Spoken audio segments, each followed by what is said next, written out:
अस्सलाम वालेकुम एवरीवन। क्या हाल है वाल हैं सबके। उम्मीद है सब खैरियत से होंगे। आज की लेटेस्ट न्यूज़, आज की तो नहीं, कल रात की लेटेस्ट न्यूज़ है जो इस वक्त ब्रेकिंग न्यूज़ की तरह हर एक की ज़ुबान पर आम है। जैसे कि हम सब जानते हैं कि अभी कल रात ही ईरान ने एक बहुत बड़ा मेजर अटैक किया है इसराइल पर, जिसमें और अप्रॉक्सीमेटली 500 के करीब मिसाइल्स हिट किए गए हैं, जिसमें से कुछ तो रोक लिए गए, कुछ हिट कर गए। अब आगे क्या होगा, ये एक ऐसा सवाल है जिसका जवाब हम सब जानना तो चाहते हैं, लेकिन हम जानते नहीं हैं। मैं कोई इतना काबिल तो नहीं हूं कि मैं इसके बारे में कोई एनालॉजी या कोई प्रॉपर स्टेटमेंट दूं, लेकिन मैं तारीख का एक अदना सा स्टूडेंट हूँ। थोड़ा बहुत पढ़ने की, थोड़ा बहुत समझने की कोशिश करता रहता हूँ। जैसा कि हम सब जानते हैं कि खिलाफत उस्मानिया को ख़त्म हुए अप्रॉक्सीमेटली आज 100 साल कंप्लीट हो रहे हैं।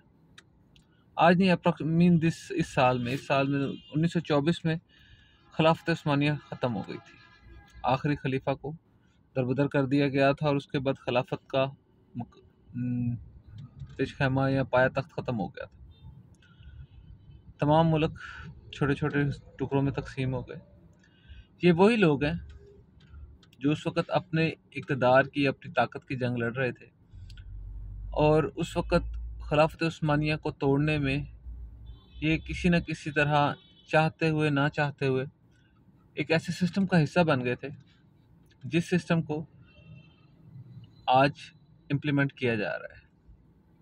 100 साल पहले भी खिलाफत उस्मानिया को तोड़ने की सबसे बड़ी वजह यही थी कि खिलाफत उस्मानिया में इज़राइल को एक प्रॉपर कंट्री या एक प्रॉपर पॉइंट के तौर पर पेश नहीं था किया जा रहा। उनको हक हासिल नहीं था कि वो एक मुल्क कायम करें। फ़लस्तीन को फ़लस्तीन ही रखा जाना था, और इस चीज़ की इब्तिदा उन्होंने नहीं की। इसकी इब्तिदा आज से कई 100 साल पहले हज़रत उमर के दौर में हुई थी, जब हज़रत उमर ने प्रॉपरली बैतुल मुक़द्दस को अपनी कस्टडी में लिया था।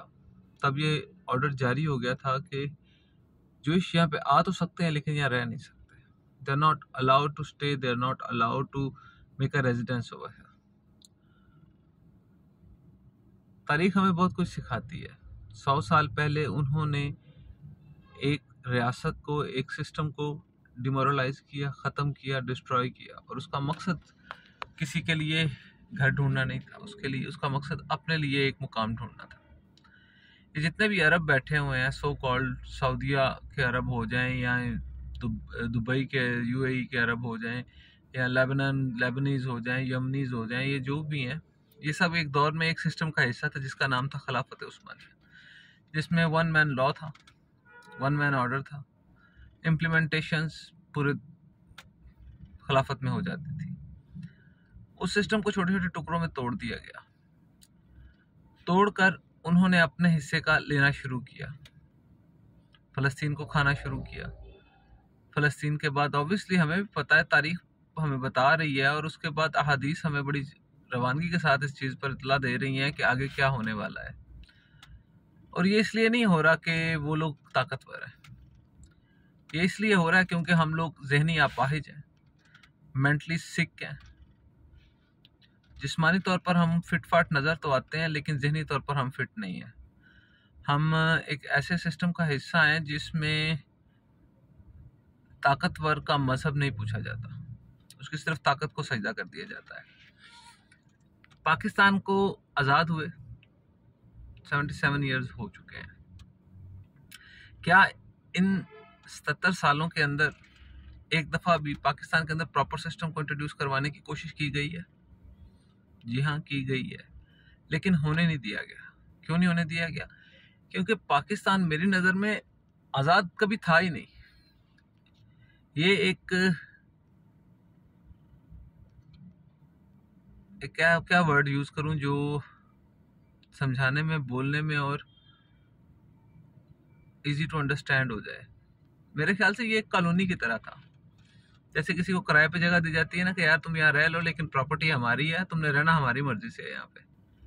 और हमारे जितने भी सो कॉल्ड सोबर्स हैं जो ऊपर हमारे ऊपर इक़्तिदार की कुर्सी बदल बदल कर आ रहे हैं, असल में वो तो क्लाउन्स हैं, क्योंकि तारीख तो हमें यही बता रही है, ये मैं नहीं कह रहा, ये हमारी सो कॉल्ड हिस्ट्री कह रही है।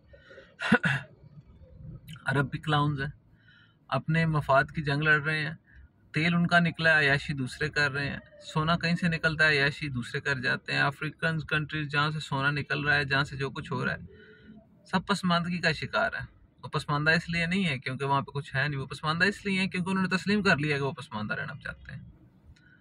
ताकत जब दूसरों के हाथ में दे दी जाए तो फैसले दूसरे करते हैं, आप फैसले नहीं करते। फिर अब आता हूँ अपने मेन पॉइंट की तरफ। इस वक्त टॉप लीडरशिप जितनी भी थी, जो पिछले कुछ सालों से इजराइल को एक वार्निंग, एक थ्रेट थी, जिसमें हिजबुल्लाह के सदर हजरत जो है मोहतरम जनाब हसन नसरुल्लाह साहब, उसके बाद हमास के जो टॉप लीडर थे वो, उसके बाद ईरान के जो सदर वज़ीर आज़म थे वो, ये सब लोग एक ऐसे जॉइंट एडवेंचर का हिस्सा थे जिसमें ये सब एक स्पेसिफिक पॉइंट पे मुतहद थे कि हमने इजराइल को एक्सटेंड नहीं होने देना।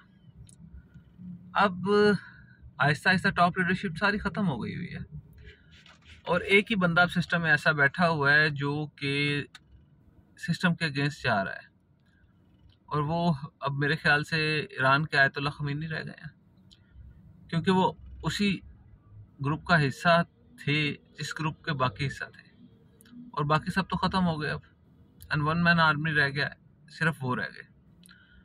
और इजराइल के सदर की जो पिछले दिनों तकरीर थी जो मेरी नज़र से गुजरी, जिसके अंदर वो कह रहा है कि हम ईरानियों को जल्द आज़ाद करवाएंगे, उसका मानी बड़ा सिंपल सा समझ आ रहा है कि हम इनकी लीडरशिप को ख़त्म कर देंगे, क्योंकि बेसिकली रूल ऑफ लॉ तो लीडरशिप इम्प्लीमेंट करती है ना। अगर कोई ऊपर होगा तो उसका रूल ऑफ लॉ ही चलेगा, वो जो कहेगा वही करना पड़ेगा। अब ईरान ने अपनी सॉवरेनिटी, अपनी पावर का शो ऑफ तो किया है, बड़ी अच्छी बात है, बड़ी देर पहले करना चाहिए था, लेकिन देर आए दुरुस्त आए, कर दिया, अच्छा किया। अब उसके कॉन्सिक्वेंसेस क्या होंगे, वो बहुत से मैटर्स हैं, उसमें बहुत सारी चीज़ें सामने आती हैं। जैसा कि अब हम जानते हैं कि सबसे पहले ईरान के ऊपर, ईरान की न्यूक्लियर एसेट्स के ऊपर अटैक्स किए जाएंगे, और अमेरिका इसमें टॉप ऑफ द बर्डन बन के सबसे टॉप पे आके इन चीज़ों को इम्प्लीमेंट करना शुरू करेगा। अब ईरान के साथ कौन खड़ा होगा, क्योंकि इस वक्त ईरान खड़ा है लेबनान के साथ, यमन के साथ, शाम के साथ, इराक के साथ। ईरान उनको सपोर्ट कर रहा था, अब बारी आ गई ईरान की। ईरान के साथ कौन खड़ा होगा? आपको लगता है हम इस काबिल हैं कि हम खड़े हों? हम तब खड़े हों जब हम में खड़े होने की काबिलियत हो। हम अपने लिए नहीं खड़े हो सकते, हम किसी के लिए क्या खड़े होंगे? क्योंकि हमें जब कोई खड़ा होने लगता है उसकी टांगे काट देते हैं। काटने वाले बाहर से नहीं आते, अंदर से ही काटते हैं। और जितनी भी टॉप लीडरशिप अभी तक इस मुज़ाहमत में दुनिया से कूच कर गई है, उन सबको मरवाने वाले भी उनके साथ ही खड़े थे। एक बड़ी मशहूर कहावत है उर्दू की कि शाह को शाह के वफादार मारते हैं, शाह को बाहर से आके कोई नहीं मारता।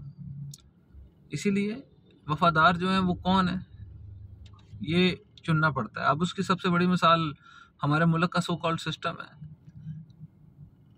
जिन लोगों से वफादारी की तवक्को थी वही सिस्टम को डिस्ट्रॉय करने में सबसे टॉप है, सबसे पहले हैं, सबसे आगे हैं।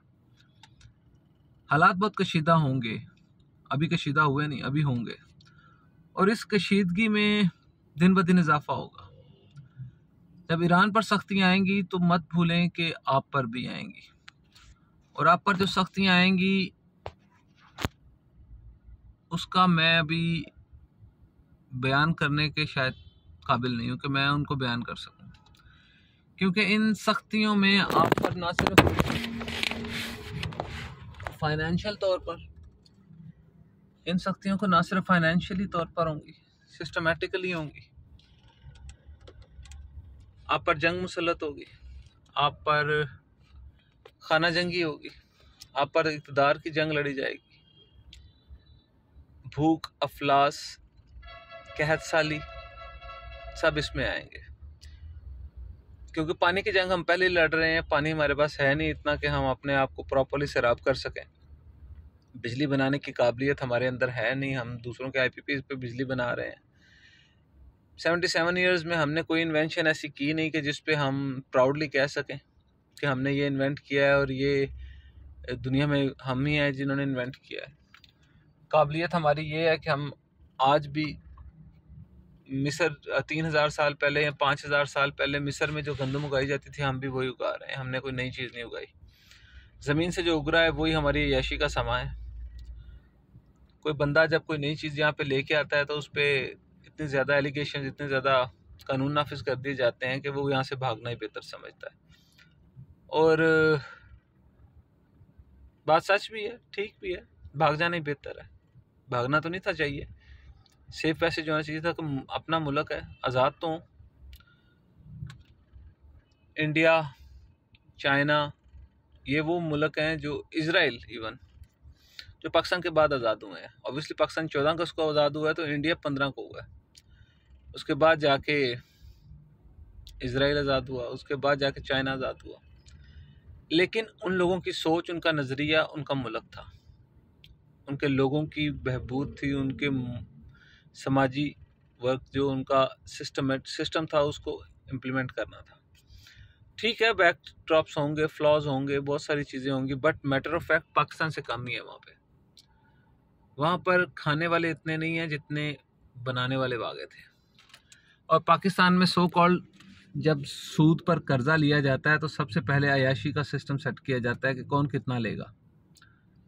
लास्ट टाइम सब ने 1-1 अरब लिया था, जितने भी MP MN सो कॉल्ड जो भी हैं। इस दफ़ा भी जो अभी लेटेस्ट रिपोर्ट आई है उसके अंदर ये कहा जा रहा है कि जी कर्जे की शिक भी क्लियर हुई नहीं और हमारे चीफ मिनिस्टर साहब नई गाड़ियाँ लेने के लिए पहुँच गई हैं, महंगी से महंगी और नई बेहतर से बेहतर गाड़ियाँ इन्होंने अब लेनी है। तो बस तैयार रहें भूख के लिए, अनकरीब भूख आप पर सवार होगी। लोग खुदकुशियाँ कर रहे हैं। मेरा उलमा इकराम से और तमाम अहले दानिश से सवाल है कि जब कोई शख्स खुदकुशी करता है उसकी बख्शिश नहीं होगी, ये पता है हमें भी, इतना तो हम भी थोड़ा बहुत पढ़े लिखे तो हैं, लेकिन जिसकी वजह से कर रहे हैं उसका क्या हाल होगा, ये सवाल है।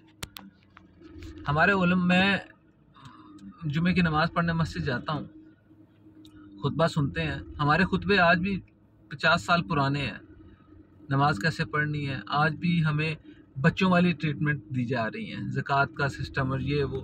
तुम अगर इतने सालों में हमें नहीं सिखा सके, तुम्हें क्या लगता है तुम अब सिखा लोगे? या तो तुम पहले नहीं थे सिखाना चाहते, या तुम अब भी ये नहीं चाहते कि कुछ और सीखे। इतना पसमानदा और इतना थका हुआ मज़हब बना दिया है जिसमें इतनी डेवलपमेंट, इतनी कुछ था, उसे बैकड्रॉप पे फेंक के क्या से क्या कर दिया हुआ है। हैरानगी होती है, जहाँ पे दुनिया इन्वेंशंस की बात कर रही है, हम अभी भी रफ़ाए दैन करना है नहीं करना, आमीन ऊंचा कहना है नहीं कहना, इन मसाइल में फंसे हुए हैं। खुदा हमारे हिदायत दे हमें, और ईरान को फुल सपोर्ट करने की ताकत दे, ईरान के साथ खड़े होने की ताकत दे कि अगर एक बंदा, ईरान अपने आप को रिप्रेजेंट नहीं कर रहा, वो इस्लाम को रिप्रेजेंट करने की कोशिश कर रहा है। ऑब्वियसली लेबनान से उसका कोई मफाद तो नहीं है ना, लेबनान से उसके घर कोई खेती तो नहीं आती है, या लेबनान में उसकी कोठियाँ तो नहीं है ना, या लेबनान में उसने अपना करप्शन का पैसा तो छुपाया नहीं है। वो लेबनान को सपोर्ट कर रहा है just for the sake of being a Muslim. वो यमन को सपोर्ट कर रहा है, वो फ़लस्तीन को सपोर्ट कर रहा है, वो शाम को दूसरे ममालिक के साथ अगर खड़ा है तो जस्ट फॉर बीइंग अ मुस्लिम। मुझे हैरानगी होती है कि पाकिस्तान की सरहद से ले के फ़लस्तीन की सरहद तक दरमियान में कोई भी मुल्क गैर मुस्लिम नहीं है, सब मुसलमान ममालिक हैं, और एक दूसरे के सगे भी कोई नहीं है इनमें से। बहुत सारी कॉन्ट्रडिक्शन हैं, बहुत सारे सवाल हैं इन चीज़ों पे, लेकिन जो बंदा इन सवालों पे बोलने की कोशिश करता है, या तो उसे ख़त्म कर दिया जाता है या उसे कैद कर दिया जाता है। खुदा हमारा हामी नासिर हो, दुआ में याद रखिए। गुफ्तगू होती रहेगी, बातचीत होती रहेगी। अगर आपकी कोई राय, कोई आपका कमेंट, या आपको कोई बात मेरी बुरी लगी है तो इतला ज़रूर कीजिएगा, मैं उसकी इस्लाह करने की कोशिश करूँ अगर मैं गलत हूँ। और अगर कोई गलती मुझसे फिर भी हो जाती है तो उसके लिए तफ़तन आपसे माज़रत करता हूँ। जज़ाकल्लाह खैरन, फ़ी अमान अल्लाह।